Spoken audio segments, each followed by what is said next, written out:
것이냐? 가치 있는 것을 가지고 가치 없는 것으로 바꾸는 사람은 어리석은 사람이죠. 가치 없는 것을 가지고 가치 있는 것으로 바꾸는 사람은 현명한 사람이고요. 하나님이 기뻐하는 사람이고요. 그 사람은 아마 행복한 사람일 것입니다. 이 땅을 살아가면서 무엇이 가치 있다고 여러분들 생각하십니까? 또 무엇이 나를 행복하게 한다고 생각하십니까? 무엇이 가치가 있는 것인지를 바로 보는 사람 대단히 중요합니다. 그리고 무엇이 나를 행복하게 할 수 있을 것인가를 제대로 아는 사람, 이 사람들은 인생을 바르게 살아갑니다. 더 구체적으로 얘기하면 하나님이 뜻하는 목적대로 살아갑니다. 자, 그래서 우리 인간에게는요, 앞을 내다보는 그런 눈이 필요해요. 앞을 내다볼 수 있는 사람. 글쎄요, 뭐 직업엔 귀천이 없습니다. 제가 지금 드리는 말씀에 오해가 없길 바랍니다. 저희 조카 중에 하나, 처조카 중에 하나가 예전에 벌써 지금 그 처조카가 저보다 한 10살 정도 어리니까요. 40 중반쯤 되니까 거의 5년, 6년 전이에요. 인간재활학과를 들어갔어요. 인간재활학과. 들어보셨습니까? 지금도 아마 생소할걸요? 한마디로 정신지체 아들을 특수적으로 돌보는 그 학교의 교사가 되는 그런 과입니다. 그 당시에는 제가 아는 그 대학교에 처음 생겼어요. 그 학과가. 근데 이 조카가 거기 들어갔어요. 아마 몇몇의 사람들은 뭐 이름도 없는 거 알려지지도 않은 거 왜 거기 들어가냐 아마 생각했을 겁니다. 근데 지금 놓고 바라보면 한치 앞을 먼저 내다본 사람이었다 라고 생각이 되어집니다. 지금은요, 뭐 노인 복지를 비롯해서 그런 장애인 복지라든가 그런 교육에 대해서 엄청나게 투자하고 많은 사람들을 필요로 합니다. 글쎄요, 앞서서 얘기했지만 직업엔 귀천이 없어요. 어떤 직업을 가졌다고 해서 그 사람은 행복으로 쭉 뚫려 있고 어떤 직업을 선택했다고 해서 그 사람들 불행하게 사는 것 아니에요. 그걸 여러분들 염두에 두고 생각할 수 있길 바랍니다. 그 조카가 지금 잘 나가요. 뭐 월급도 그렇게 작은 편도 아니고요. 나름대로 그 분야에서는 책을 집필하고 지금 열심히 연구하고 아이를 가르치고 그러고 있더라고요. 장사하는 사람도 보세요. 내가 무슨 장사를 할 것인가? 한치 앞을 그리고 미래를 내다볼 수 있는 사람은요 성공해요.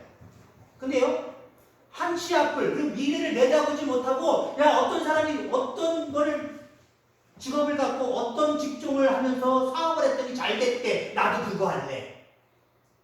그 사람들이 힘들어요. 왜요? 그 사람이 나도 이런 직종에서 이런 일들을 해야지, 이런 걸 내가 팔면서 사업을 해야지 라고 뛰어들 때는요 이미 그게 대중화되어 버린 거예요. 그 주변에 깔린 거예요. 미리 앞을 내다보고 앞장서는 사람 그럼 성공하더라고요.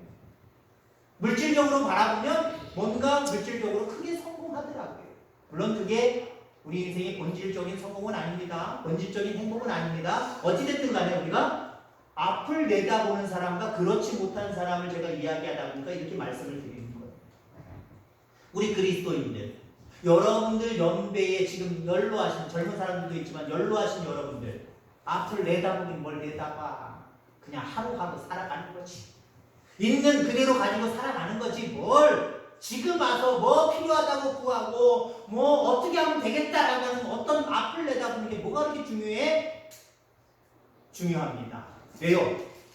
세상에 많은 사람들이 아무리 가치 있는 것을 내다보고 추구한다고 해도 세상적인 것에 국한되어 있어요. 안타깝게. 근데 여러분들 우리 인간이 정말 행복하게 할 수 있는 가장 가치 있는 게 무엇입니까? 구원인 줄 믿습니다. 영원한 생명의 나라에 들어가는 것, 그게 진정한 성공이고 진정한 행복 아닙니까? 아무리 이 땅에서 좋은 직업을 가지고 좋은 앞을 내다보는 눈을 가지고 할지라도 그런 사업에 성공했다고 할지라도요. 그에게 구원이 없다면 아무 소용이 없는 거예요. 그래서 인간 세계에서 가장 가치 있는 것은요. 주님입니다. 인간 세상에서 가장 가치 있는 것은요. 그리고 가장 행복한 것은요. 주님을 만나고 그 안에서 믿음 생활하며 영원한 생명의 나라에 들어가는 거예요. 영원한 구원을 얻는 거예요. 시대에 관한 한 성경에서 가장 강조하는 게 무엇이냐라고 하면요. 종말입니다. 그래서 종말을 내다볼 수 있어야 된다라고 말하고 있어요. 너 어떻게 하면 돈 잘 버느냐 그거 내다봐. 어떤 직종을 선택하느냐 어떤 과를 선택하느냐 이거 내다봐. 이렇게 말하고 있지 않아요. 앞으로 미래가 어떻게 될 것인가 그 부분에 대해서 잘 내다봐. 하나님 만든 세계야. 하나님의 심판의 때가 있어. 종말이 있어.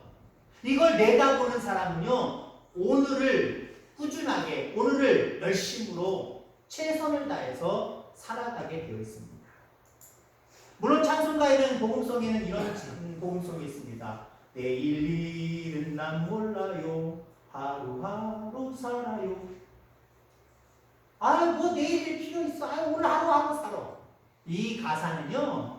좀 양면성이 있는 게 이 가사는 우선 우리 인간이 그만큼 연약하다는 거예요. 내가 뭘 해낼 수 있고 이 환난도 내가 극복해낼 수 있고 이런 문제도 내가 난간도 내가 해결할 수 있고 이게 아니라 하나님이 오늘 하루도 도와주셔야 내가 오늘 살아가는 거지 내가 무슨 능력이 있느냐라고 하는 그런 의미의 찬송입니다. 우리가 미래에 대해서 영원한 종말을 바라볼 수 있다면 하나님의 심판의 때를 바라볼 수 있다면요 오늘 하루 그냥 살면 안 돼요. 미래를 내다봤기 때문에 오늘 최선을 다하고 열심을 다하는 삶을 살아가야 될 줄 분명히 믿습니다. 오늘 제목의 말씀이 무엇이 필요한 시대입니까? 여러분 무엇이 필요한 시대입니까? 여러분 노령연금이 더 많이 나왔으면 좋겠다. 그 발표를 했으면 좋겠다. 그 발표가 필요한 시대입니까? 돈이 많이 필요한 시대입니까? 권력이 많이 필요한 시대입니까? 이 시대는 도대체 가장 행복하게 하고 가장 가치 있게 살 수 있도록 하기 위해서 무엇이 필요한 시대인가 우리가 바로 바라보고요. 이걸 구해야 돼. 이걸 찾아야 돼. 이 시대는 이게 필요한 시대이구나. 이걸 내가 추구해야지. 내가 이걸 구하며 이것을 얻으면 내가 살아가야지. 이렇게 결단할 수 있게 되기를 주의 이름으로 축원합니다. 지금은 무엇이 필요한 시대일까요? 형식이 아니라 내용이 필요한 시대입니다. 형식이 아니라 내용이 필요한 시대. 오늘 본문에 보니까 성전이 너무나도 웅장하고 아름답게 지어졌습니다.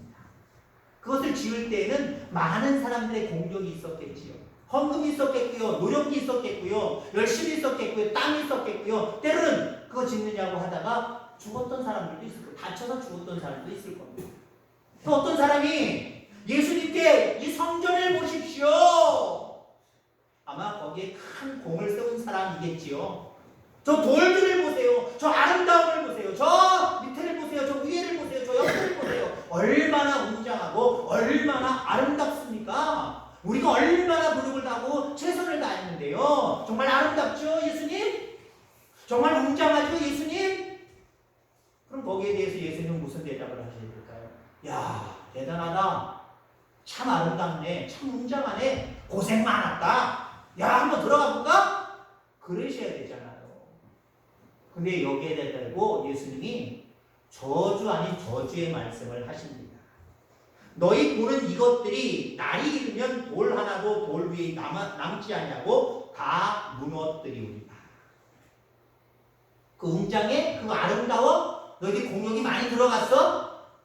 아무리 그래도 내일이면은 저거 다 무너져 내릴 거야. 다 쓸모없는 것들이야. 아무 소용이 없게 될 거야. 완전히 저주죠? 저주 아닌 저주의 말씀을 예수님이 말씀하시는 모습들을 바라보게 됩니다. 이 말씀이 도대체 무슨 의미가 있을까요? 시대를 읽는 눈을 우리에게 제시해주고 있는 거예요. 겉모습 보지 말아라. 그 성전 안의 내용을 볼 수 있어야 된다. 그 말을 하고 계시는 거예요. 성전은 이스라엘 백성들에게 있어서 대단히 중요한 곳입니다. 이미 오래전부터 이스라엘 백성을 하나님의 백성으로 선택했잖아요. 하나님의 백성이라고 하는 자부심이 이들에게 얼마나 큰데요, 많은데요. 그리고 하나님이 임재한다라고 하는 성전을 그들이 어떻게 생각했겠습니까? 아주 각별하고 특별하고 놀랍도록 생각했습니다. 자, 그런데 그들의 신앙은 형식에 치우쳐 있었다라고 하는 거죠. 그걸 예수님이 꼬집고 계시는 거예요. 여러분, 이 시대는 형식이 아니라 내용이 중요한 시대임을 기억하기를 주의 이름으로 축원합니다. 물론 우리가 내용이 아무리 좋다고 해도 겉포장이 겉이 별로면 눈에 안 띄는 건 사실이에요. 그래서 요즘 시대에는요, 겉포장도 형식도 대단히 중요하게 여기는 시대이기는 합니다. 그러나 아무리 겉포장, 형식이 강조되고 있고 많은 각별한 노력을 기울이는 시대라고 할지라도 내용을 포기해서는 안 돼요. 내용을 외면해서는 안 돼요. 제가 몇 주 전에 이런 내용의 어떤 뭐 드라마인지 아니면 뭐 뉴스인지 만담인지 뭔지 모르겠어요. 어디서 이런 얘기를 들었어요. 요즘 아이들 이제 대입 시험 준비하고 있잖아요. 우리가 대입 시험을 앞에 두고 있는 그 고등학생들, 그 입시생들한테 주로 질문을 어떻게 합니까? 요 시기로. 어느 대학교 갈 거니? 어느 대학교에 너 넣니? 라고 이야기한대요. 근데 그렇게 하지 말래요. 그렇게 하지 말래요. 그럼 어떻게 질문을 해야 되는 거예요, 여러분? 도대체? 너 하고 싶은 일이 뭐니? 너 전공하고 싶은 전공과가 도대체 뭐니? 이것도 부담스럽지만 이렇게 물어보라는 거예요. 근데 우리는 어때요?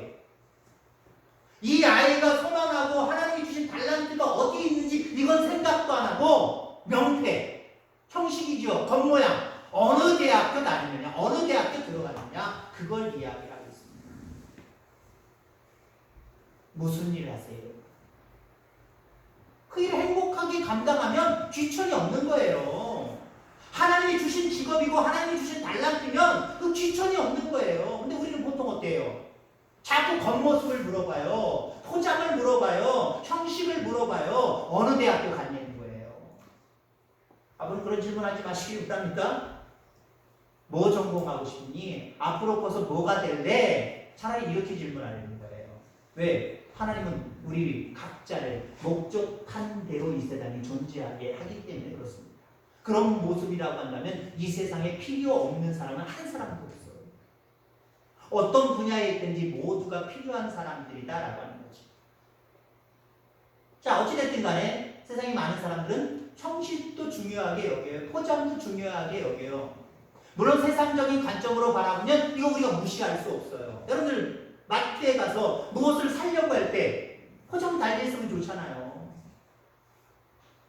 여러분들 뭐 가격이 물론 중요하겠지만 요 앞에 제가 뭐 홍보하는 건 아닙니다만은 방앗간에 보면은 명절쯤이나 이때쯤 되면은 참기름 들기름 해서 포장해서 이렇게 팔더라고요. 포장 잘 돼 있어요. 좋아요. 맛 좋아요. 아, 그분들이 예수님 믿었으면 좋겠네. 제가 이렇게 홍보하고 다니고 좀 얘기해 줬으면 좋겠네. 근데 여러분들 보세요. 그냥 투박하게 기름도 막 새어 나오고 있는 그런 부분으로 여러분들 그냥 소주병에 탁 판다고 생각해 보세요. 이왕이면 내가 쓰는 것도 그렇지만 특별히 또 남한테 귀하게 선물할 거면 포장 좋아야 돼요. 형식 좋아야 돼요. 그러나 아무리 형식이 좋고 포장이 좋다고 할지라도 내용이 전혀 아니면요, 그거 다시 찾는 사람 한 사람도 없어요. 여러분 요즘 시대 속에 속는 거 많잖아요. 때로는 양이 많을 것 같은 겉모습이 있어요. 과자 같은 거 얘기해 보세요. 양이 많을 것 같이 빵빵하잖아요. 야, 이거 양 많겠다. 거기에 비하면 가격 싸네. 사와요. 뜯어보세요. 바람 푹 빠지는 소리가 나더니 때로는 뽕 소리까지 나요. 그러면서 그 안에 보니까 이만한 봉지에 이만큼밖에 안 들었어요. 물론 그게 과학적인 게 뭐냐면 그 내용물이 부서지지 않도록 거기 공기층을 형성하는 부분도 있습니다만은 그걸 바라보면 우리는 어때요? 속았다. 아이고 돈 그 싼 거 아니었네. 내용을 보니까 야 이거 비싼 거였네. 다시는 안 먹어. 다시는 안 사. 보통 이러죠. 근데 겉모습이 아무리 포장이 잘 됐고 형식이 좋다고 할지라도 내용이 좋으면, 잘못됐다고 할지라도 내용이 좋으면 여러분 어떻습니까? 그래서 식당도 마찬가지예요. 뭐 이런 허름한 집을 가, 아유 귀신 나올 것 같아, 아유 이렇게 지저분해 보여, 뭐 이상해 보여. 근데 가서 음식을 시켰는데 맛있어요. 세상에서 그 음식을 먹은 것 중에 그 음식이 최고예요. 여러분들 그 식당 또 갈까요, 안 갈까요? 기억해냈다가 또 갈 거예요. 이름 외워놨다가 또 갈 거예요. 여러분들 우리는 형식도 중요할지 모르지만 내용이 중요한 걸 여러분들 기억하게 되기를 주의 이름으로 축원합니다. 교회가 아무리 외형적으로 오늘 본문에 있는 것처럼 좋은 돌들로, 좋은 재료들로 아름답게 치장하고 꾸몄다고 할지라도 내용이 있어야 돼요. 교회 안에 내용이 있어야 돼요. 물론 이따가 말씀드리겠습니다만은 그 안에 예수님이 계셔야 됩니다. 예수님이 왕으로, 주인으로 그곳에서 역사하고 계셔야 됩니다. 내용이 없는, 신앙에 내용이 없는 교회. 외형적으로는 좋지만, 아름답지만, 괜찮지만 그 외형이 갖춰지지 않는 교회. 사람들은요 왔다가 실증내고 가요. 에이 별볼 일 없네. 그런데 예수 처음 믿는 사람들은 그렇잖아요. 십자가 있는 건물은 들어가기 꺼려해요. 껄직해 보여요. 마치 제가 어렸을 때 저기 산비탈 밑에 생녀 놓는 그 집 같은 게 있거든요. 창고 같은 거. 거기 잘 안 가요. 거기만 쳐다봐도 껄직해요. 왜? 시신 실어나는 생녀가 거기 보관돼 있기 때문에 안 가요. 잘 안 가요. 안 믿는 사람들에게는 교회는 어쩌면 그런 곳이에요. 괜히 꺼림직한 곳. 목사님이랑 한번 대화만 나누어도 괜히 부정 탄 것처럼 생각하는 분들이 세상 사람일 수도 있어요. 근데 어쩌다가 여러분들 올 수 있는 기회가 있단 말이에요. 그때 왔을 때 우리는 뭘 보여줘야 돼요? 우리 집 아름답지요? 이쁘지요? 깨끗하지요? 쾌적하지요? 시설 좋지요? 이거 내세울 거예요?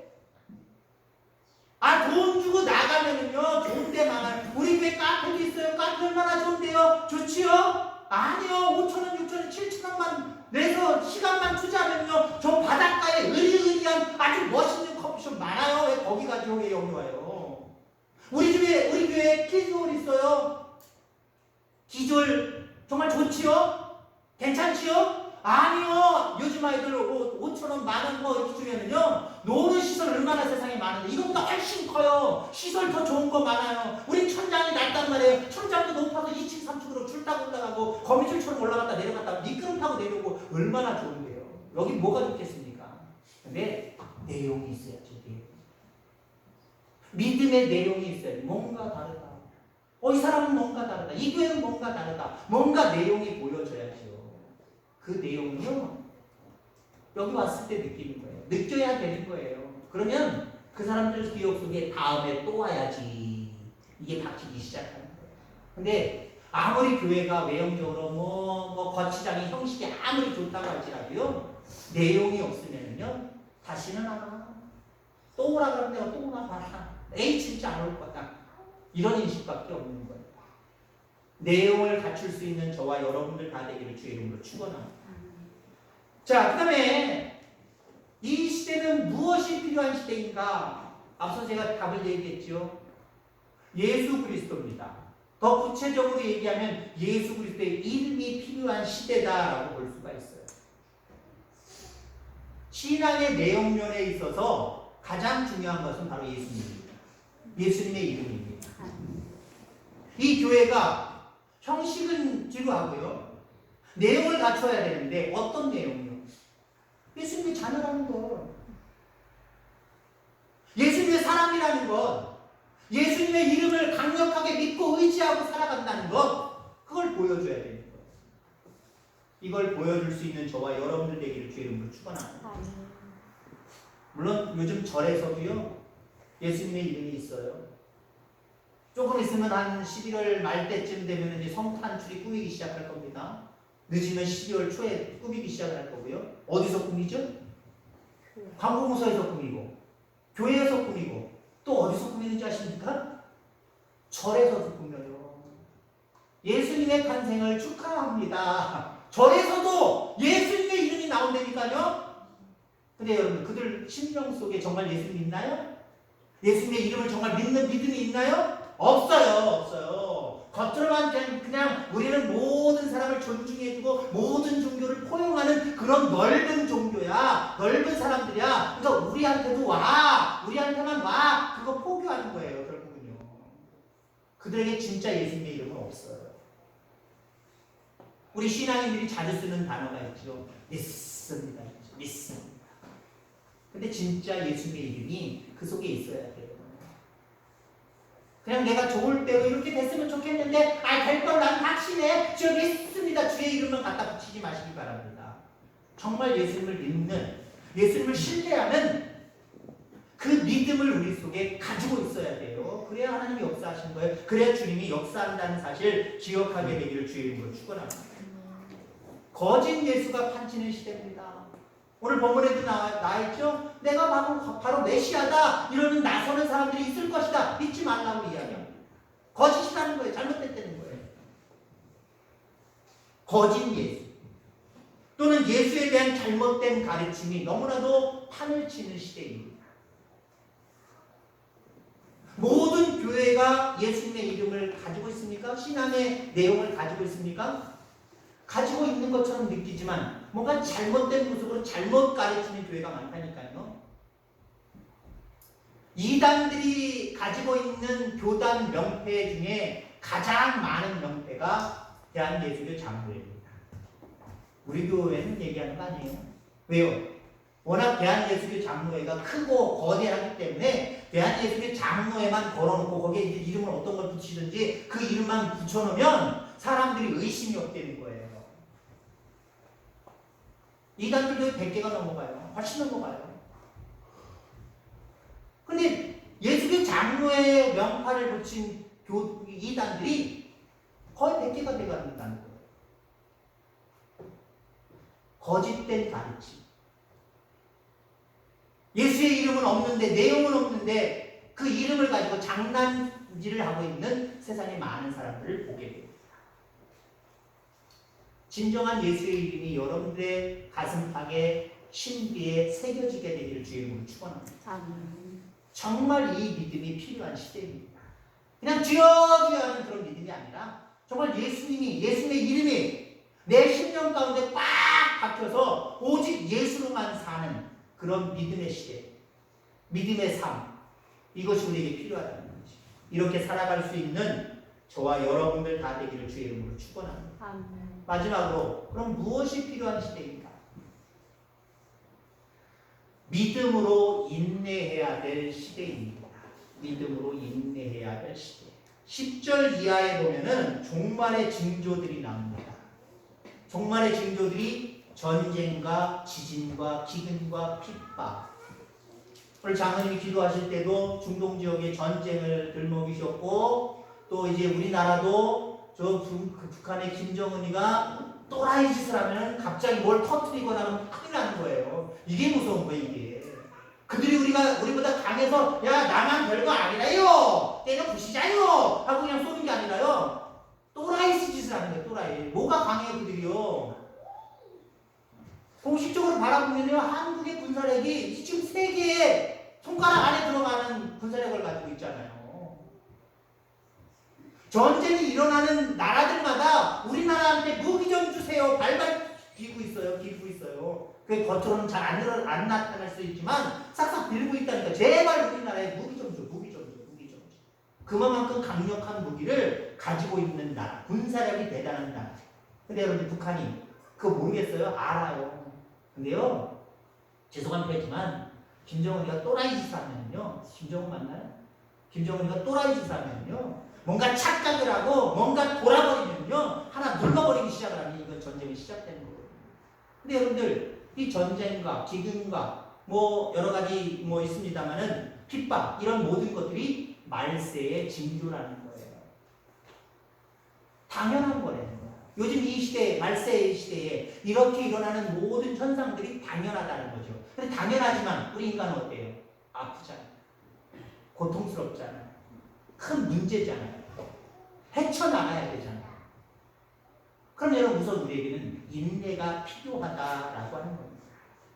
자, 전쟁과 지진과 기근과 핍박 이런 현상들을 오늘 본문에 이야기하면서 이러한 현상들에 대해서 예수님이 뭐라고 말씀을 하십니까? 두 가지로 말씀을 하십니다. 첫 번째 18절에 보니까 그래도 우리의 머리털 하나라도 상함을 받지 않겠다라고 말씀하고 있습니다.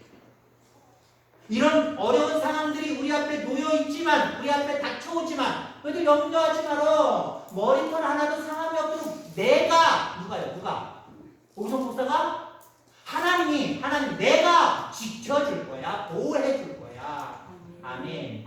하나님이 보호해 주실 줄 믿고, 여러분들 앞에 있는 말세의 모든 징조들을 인내하고 이겨내는 저와 여러분들 다 되기를 주의 이름으로 축원합니다. 그 다음에 19절 말씀에 뭐라고 얘기를 하면 너희의 인내로 너희 영혼을 얻으리라. 인내하라는 거죠. 이런 어떤 징조가 나타날 때, 말세의 징조가 나타날 때 너희들이 인내해라. 그 모든 상황들이 종료된 후 영원한 생명의 나라, 너희들이 영원히 구원받는 그 나라가 곧 도래할 것이다. 이렇게 말씀하고 있다라고 하는 겁니다. 그렇다면 우리는 어떤 어려움과 핍박이 오더라도 예수님의 이름을 의지하고 믿는 그 믿음을 가지고 인내하셔야 됩니다. 이겨내셔야 됩니다. 그게 우리의 삶의 가치고요. 이게 우리를 행복하게 하는 것임을 여러분이 기억하게 되기를 주의 이름으로 축원합니다. 저는 우리 성도님들도 모두가 시대를 읽을 수 있기를 간절히 소망합니다. 무엇이 필요한 시대인가, 무엇을 추구해야 되는 시대인가를 바로 알았으면 좋겠습니다. 물론 우리의 삶이 육신에 있기 때문에 돈을 추구하고 명예를 추구하는 것도 나쁘진 않아요. 그러나 그게 1순위가 되어서는 안 되겠지. 우리가 추구해야 될 것, 우리가 이 시대 속에서 필요하다고 느끼는 것들, 그것이 무엇입니까? 예수 그리스도에 대한 정확한 신앙입니다. 이것을 여러분들 구하며 또 여러분들 채우며 살아가게 되기를 주의 이름으로 축원합니다. 그리고 그 신앙으로 인내하며 이겨내는 거예요. 그럴 때 마침내 우리는 최후의 승리자가 될 수 있다라고 하는 겁니다. 사랑하는 우리 성도 여러분, 형식보다는 내용을 챙기기를 원합니다. 그냥 형식적인 가식적인 예수의 이름을 이렇게 이야기하는 어리석은 자들이 아니라 진정한 예수의 이름의 능력을 알고 의지하고 또 부르실 수 있는 그런 성도들이 되길 바랍니다. 그래서 어떤 상황들, 어떤 환난들이 여러분들 앞에 있을지라도 능히 이겨내고 그 속에서 참된 행복과 참된 가치로운 삶을 추구하는 저와 여러분들 다 되기를 주의 이름으로 축원합니다. 기도하겠습니다. 하나님